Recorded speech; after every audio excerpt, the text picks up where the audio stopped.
ബഹുമാനപ്പെട്ട ഹൈക്കോടതിയുടെ 10 ഉത്തരവുകൾ, അതായത് അവിടെ പ്രൊട്ടക്ഷൻ കൊടുക്കണമെന്ന് പറഞ്ഞുള്ള 10 ഉത്തരവുകൾ, അത് റെക്കോർഡ് ചെയ്യണമെന്ന് പറഞ്ഞുള്ള ഉത്തരവുകൾ, ഇലക്ഷൻ കമ്മീഷൻ്റെ നിർദ്ദേശങ്ങളെല്ലാം കാറ്റിൽ പറത്തിക്കൊണ്ട് ഒരു തെരഞ്ഞെടുപ്പ്.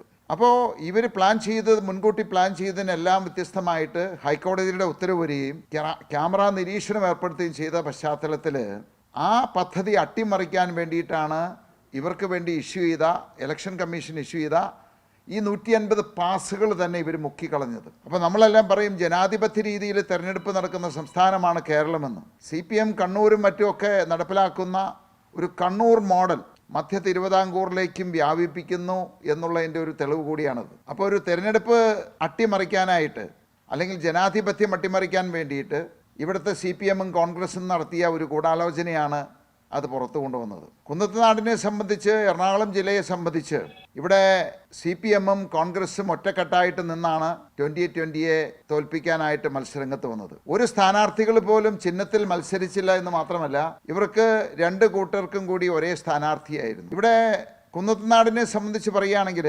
കോൺഗ്രസിൻ്റെ നേതൃത്വവും CPMൻ്റെ നേതൃത്വവും ഒരാൾ തന്നെയാണ്. നമുക്കറിയാം കുന്നത്തുനാട് MLA ശ്രീനിജൻ, അദ്ദേഹം കോൺഗ്രസിൽ നിന്ന് വന്ന ആളാണെങ്കിലും ഇന്നും കോൺഗ്രസ് ആണോ കമ്മ്യൂണിസ്റ്റ് ആണോ എന്ന് ചോദിച്ചു കഴിഞ്ഞാൽ അതിന് മറുപടി ഉണ്ടാവില്ല. കുന്നത്തുനാടിലെ കോൺഗ്രസിനെ നിയന്ത്രിക്കുന്നതും CPMനെ നിയന്ത്രിക്കുന്നതും ഈ പറയുന്ന ശ്രീനിജൻ MLA തന്നെയാണത്.